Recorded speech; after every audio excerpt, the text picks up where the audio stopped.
আমি বিছানায় শুয়েছিলাম। মনে হচ্ছিল তারা আসলে কিছুক্ষণ গল্প হবে। চোখ বন্ধ করে শুয়ে থাকলেও ঘুম আসছিল না। অপেক্ষা করছিলাম কখন তারা আসবে। প্রায় 1 ঘন্টা পরে কথা বলতে বলতে তারা ঘরে ঢুকল। খালা মাকে বলল, তুই কি মাঝখানে শুবি? মমিদু হেসে বলল, না, তুই মাঝখানে শুয়ে পড়। কিছুক্ষণ পর মৃদু কণ্ঠে কেউ ডাকল, তুই কি ঘুমিয়ে পড়েছিস? আমি চুপচাপ রইলাম, আর কিছু না বলেই। আজকের গল্পটা অনেক বেশি স্পেশাল, তাই কেউ মিস করো না। দয়া করে গল্পগুলো ভালো লাগলে ভিডিওটি লাইক, শেয়ার এবং চ্যানেলটি সাবস্ক্রাইব করো প্লিজ। আমার নাম কুনাল। বেশ কিছুদিন ধরে আমার খালার বাড়ি যাওয়ার সুযোগ হয়নি। খালা মাঝে মাঝে ফোন করতেন, কিন্তু সেই সময় আমি আমার মাস্টার্স ডিগ্রির ফাইনাল পরীক্ষার প্রস্তুতিতে খুব ব্যস্ত ছিলাম। এখন পরীক্ষার ফলও বেরিয়ে গেছে এবং আমি একটা ভালো চাকরির সন্ধানে আছি। তবে খালার সাথে কাটানো মধুর মুহূর্তগুলো এখনও আমার মনে গেঁথে আছে। আমি প্রায়ই ভাবি খালার সাথে দেখা করার জন্য আবার কখনো যাব, কারণ খালা আমাকে অনেক ভালোবাসে। খালা দেখতে অনেক সুন্দর ছিলেন। তিনি একটু স্বাস্থ্যবান হওয়ায় তাকে আরও সুন্দর লাগে। তার হাতের রান্না করা খাবার খেয়ে কিছুদিন কাটানোর ইচ্ছায় আমি ঠিক করলাম যে এবার খালার বাড়িতে গিয়ে কিছুদিন থাকব। খালার সাথে অনেক সময় কাটাবো, অনেক গল্প করব, কারণ অনেক দিন থেকে খালার সাথে দেখা হয় না। অবশেষে আমার ইচ্ছা পূরণ হলো। একদিন আমার খালা ফোন করলেন আর মাকে বললেন, তুমি আর কুনাই 5 দিনের জন্য আমাদের এখানে চলে এসো। তোমার জামাইজি 7 দিনের জন্য শহরের বাইরে যাচ্ছেন। অনেক দিন থেকে তোমাদের সাথে দেখা হয় না, এই সুযোগে আমার কয়েকটা দিন মজা করে কাটাতে পারবো। কালকেই চলে এসো, আমি অপেক্ষা করছি। মা ফোন স্পিকারে রেখেছিলেন যাতে আমি কথাগুলো শুনতে পারি। আমার মায়ের নাম লিজা আর আমার খালার নাম তানিয়া। সব কথা শুনে মা বললেন, ঠিক আছে তানিয়া, আমরা কালকেই আসছি। এরপর মা ফোনটা রেখে দিলেন। ফেব্রুয়ারি মাস ছিল, তাই বেশ ঠান্ডা পড়ছিল।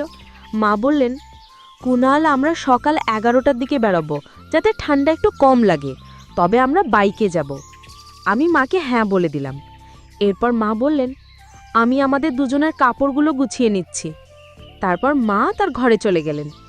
আমিও আমার ঘরে গিয়ে বিছানায় শুয়ে পড়লাম।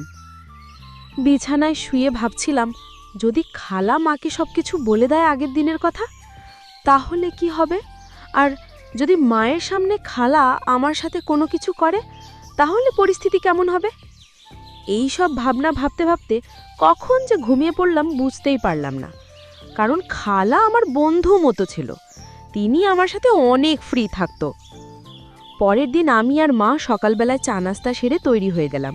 ঠিক 11টা বাজে আমরা বাইক নিয়ে রওনা হলাম খালার গ্রামের দিকে। গ্রামের রাস্তা 3 ঘন্টার ছিল। আমরা দুজনেই নিজের চিন্তায় মগ্ন ছিলাম। শহরের সীমানা ছাড়ানোর পর কাঁচা রাস্তা শুরু হলো। বাইকের পেছনের সিটটা একটু উঁচু থাকায় মা বারবার আমার সাথে ধাক্কা খাচ্ছিলেন।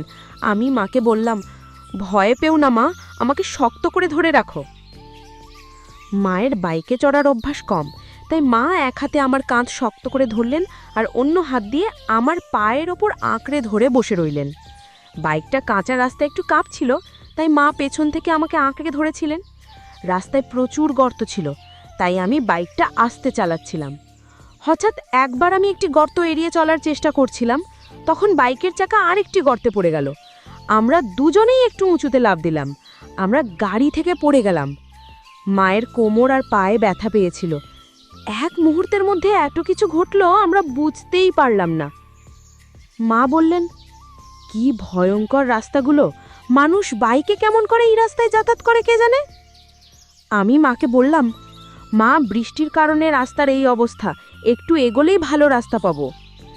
মা হেসে বললেন, ভালোই হলো, না হলে আমি ভেবেছিলাম তোর খালার বাড়ি পর্যন্ত এরকমই রাস্তা হবে।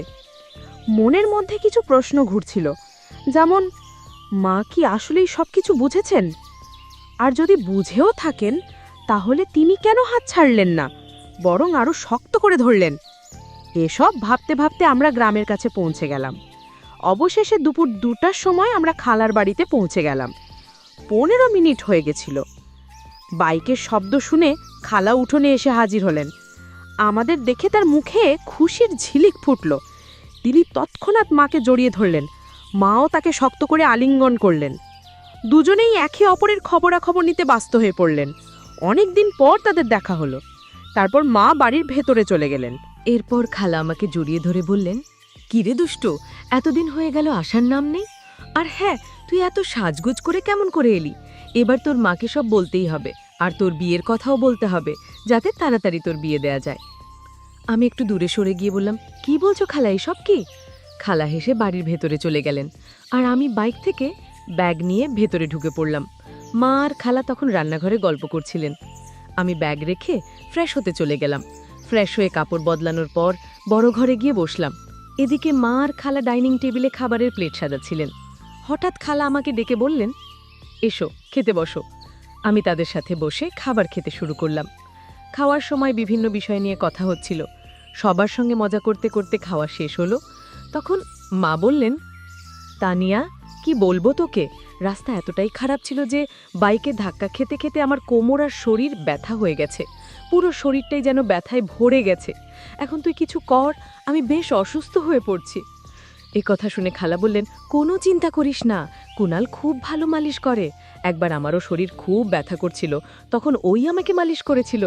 তারপরে আমার পুরো শরীর একদম হালকা লাগছিল। এত কথা বলে খালা আমাকে চোখ মেরে বললেন, কুনাল, তোর মায়ের শরীরটা ব্যথা করছে, মালিশ করে দিস, পরে আরাম পাবে।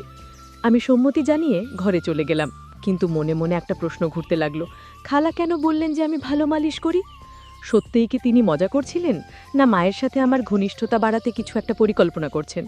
খালার এই আচরণের পেছনে কি উদ্দেশ্য ছিল, তা ভেবে আমার মধ্যে অস্থিরতা বাড়ছিল। খালা আর মা তখন রান্নাঘরে পরিষ্কার করছিলেন, আর আমি দূর থেকে তাদের দিকে নজর রাখছিলাম।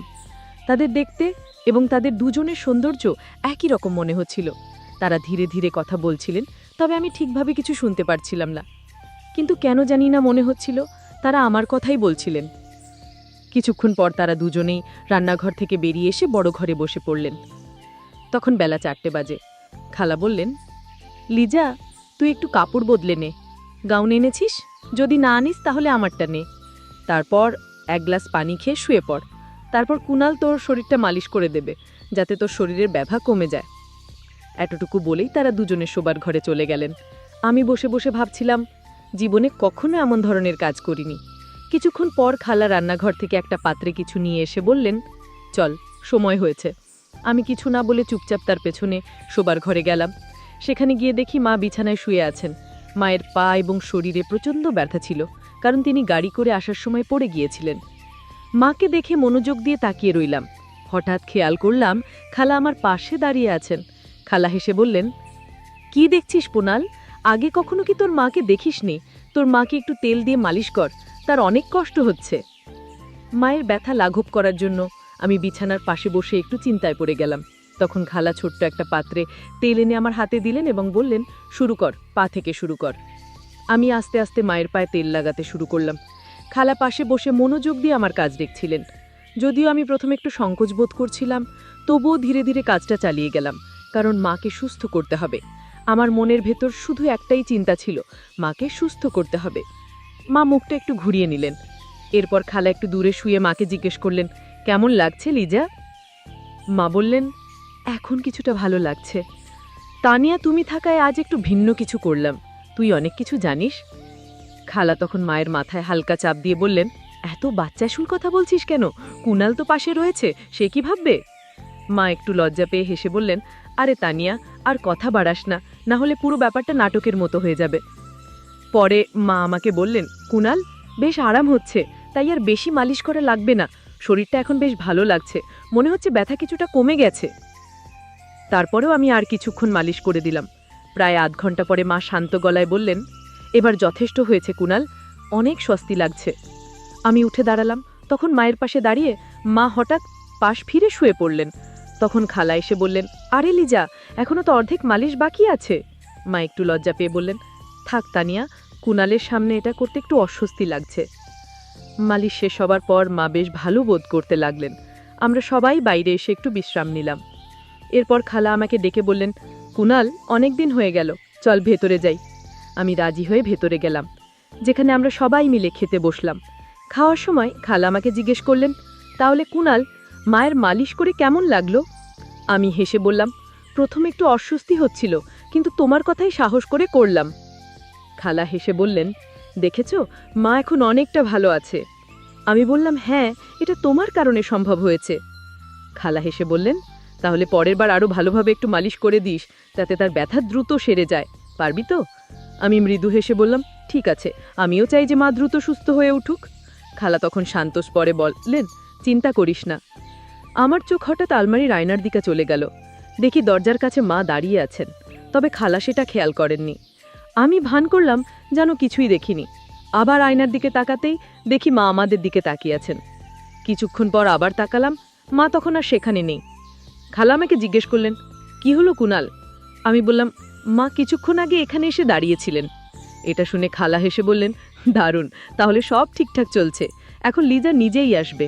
পরে আমরা দুজনেই উঠে নিজেকে ফ্রেশ করে নিলাম। তখন বিকেল 4টে। আমি আর খালা দুজনেই প্রস্তুত হচ্ছিলাম। আমি বললাম, খালা, আমি একটু বাইরে ঘুরতে আসি। খালা বললেন, ঠিক আছে, কিন্তু তার আগে চা বানিয়ে দিই, তারপর যা। আমরা ঘরে ফিরলাম। তখন দেখি মাও ফ্রেশ হয়ে বসে আছে। খালা মাকে বললেন, লিজা, বসো, আমি চা বানিয়ে আনি, তোমার ভালো লাগবে, এখন আবহাওয়াও বেশ ঠান্ডা। মা হেসে বললেন, হ্যাঁ তানিয়া, চা বানাও, একটু গরম চা, এখন ভালোই হবে। তবে তোমার কি ঠান্ডা লাগে না? মায়ের গলা একটু মজার সুর ছিল। খালা বুঝে গেলেন মা কেন এমন বলছে। তবে তিনি হাসি দিয়ে উত্তর দিলেন, আরে লিজা, আমাদের তো ঠান্ডায় অভ্যেস হয়ে গেছে, তোর শহরে কি আর এমন ঠান্ডা হয়? ঠিক আছে, আমি চা বানিয়ে আনি। তারপর খালা রান্নাঘরে গিয়ে চা বানিয়ে আনলেন, আর আমরা তিনজনে একসঙ্গে বসে চা খেলাম। চা খাওয়ার পর আমি বললাম, মা, আমি একটু বাইরে ঘুরতে যাচ্ছি। মা বললেন, হ্যাঁ যা, একটু ঘুরে আয়, তোরও হয়তো গরম লাগছে। তবে বেশি দেরি করিস না, তাড়াতাড়ি ফিরে আয়। আমি মাথা নেড়ে বাইরে বেরিয়ে গেলাম। হাঁটতে হাঁটতে নদীর ধারে চলে গেলাম। মনটা একদম শান্ত হয়ে গেল। একটা সুন্দর, শান্তিপূর্ণ প্রাকৃতিক পরিবেশে বসেছিলাম। ঠান্ডা বাতাস আমার শরীরে লাগছিল, আর আমি নানা বিষয়ে চিন্তা করছিলাম। কিছুদিন আগের ঘটনাগুলো ভাবাচ্ছিল। খালা আর আমি যা কিছু কথা শেয়ার করেছি, হয়তো মা কিছু জানে, কিন্তু মা কিছু বলেনি। সবকিছু যেন স্বাভাবিকভাবেই চলছিল। মাথায় একের পর এক প্রশ্ন ঘুরছিল। মা কি সত্যি কিছু টের পেয়েছে, নাকি সবকিছু ঠিক আছে ভাবছে? এই সব চিন্তা নিয়ে কিছুক্ষণ বসে থাকার পর আমি উঠে দাঁড়ালাম। তখন বাইরে অন্ধকার ঘনিয়ে আসছিল, আর ঠান্ডা বাতাস আরও বাড়ছিল। ধীরে ধীরে বাড়ির পথে রওনা হলাম। বাড়ি পৌঁছতে রাত প্রায় 8টা বেজে গেল। ভেতরে ঢুকে দেখি মা আর খালা রান্নাঘরে রাতের খাবার তৈরি করছেন। আমাকে দেখে মা মিষ্টি গলায় বললেন, আয় কুনাল, আগে গরম পানিতে হাত মুখ ধুয়ে নে, তারপর খেতে বসবি। প্রায় রাত 9টা নাগাদ আমরা সবাই একসঙ্গে খেতে বসলাম। খেতে খেতে আমি বললাম, খালা, এখানে ঠান্ডাটা অনেক বেশি, আমাদের ওখানে এমন ঠান্ডা হয় মা? খালা মুচকি হেসে বলল, চিন্তা করিস না, আমার বাড়িতে হিটার আছে, তোকে ঠান্ডা লাগবে না। আমি বললাম, সত্যি? তাহলে ঠিক আছে, আজ একটু আগে ঘুমাবো, বেশ ক্লান্ত লাগছে। খালার কথা শুনে মা মজা করে বলল, তুই এত ছোট, তোর আবার কি ক্লান্তি? খালা হেসে বলল, আরে লিজা, এত পথ পাড়ি দিয়ে এসেছে, তার উপর রাস্তার এমন এমন অবস্থা। মা আর কিছু বলল না। আমরা সবাই মিলে গল্প করতে করতে খাবার শেষ করলাম। তারপর মা আর খালা রান্নাঘর পরিষ্কার করতে ব্যস্ত হয়ে পড়ল, আর আমি উঠলাম একটু বাইরে হাঁটতে। কিছুক্ষণ পর আমি শোবার ঘরে গেলাম। ঘরটি আগে থেকে গোছানো ছিল। বিছানায় একটি বড় কম্বল পাতা ছিল, যা দুজনের জন্য যথেষ্ট। আমি কাপড় পরিবর্তন করে কম্বলের নিচে ঢুকে শুয়ে পড়লাম এবং দেওয়ালের দিকে মুখ করে চোখ বন্ধ করলাম। জানতাম অন্যরা রান্নার কাজ শেষ করে আসবে, তবে তখনও অনেক চিন্তা মাথায় ঘুরছিল। আমি বিছানায় শুয়েছিলাম। মনে হচ্ছিল যে তারা এলে গল্প হবে, যদিও চোখ বন্ধ করে শুয়েছিলাম, ঘুম আসছিল না। তাদের আসার জন্য অপেক্ষা করতে লাগলাম। প্রায় 1 ঘন্টা পরে কথা বলতে বলতে তারা ঘরে ঢুকল। খালা মাকে বলল, তুই কি মাঝখানে শুবি? মা হেসে উত্তর দিল, না, তুই শুইস না মাঝখানে। এই কথোপকথন চলতে থাকল, আর আমি চুপচাপ শুয়ে রইলাম। আমি শুয়ে থাকার ভান করছিলাম, ওদের কথোপকথন শুনতে শুনতে। কিছুক্ষণ পর ঘরটা একদম শান্ত হয়ে গেল। আমি আস্তে করে কম্বল সরিয়ে দেখলাম ঘরের আলো নিভিয়ে দেওয়া হয়েছে। মনে একটু স্বস্তি পেলাম, কারণ সবাই ঘুমিয়ে পড়েছে মনে হলো। প্রায় 20 মিনিট এইভাবে কেটে গেল, কিন্তু কোনো আওয়াজ শুনতে পাচ্ছিলাম না। আমি একটু সরে গিয়ে অন্যদিকে মুখ করে শুয়ে পড়লাম, কারণ নানা চিন্তা মাথায় ঘুরছিল। ভাবছিলাম আমার নড়াচড়াটা কেউ লক্ষ্য করল কি, মাকে কিছু বুঝতে পারছেন, সব কি ঠিক আছে? ঠিক তখনই একজন মৃদু কণ্ঠে ডাকল, তুই ঘুমিয়ে পড়েছিস? তার স্বরে স্নেহের পশ ছিল। আমি চুপচাপ রইলাম, যেন ঘুমিয়ে আছি, কিন্তু ভেতরে ভেতরে অস্থিরতা বাড়ছিল। তারপর বলল, ভালো করে ঘুমিয়ে পড়, সকালের সব কথা হবে।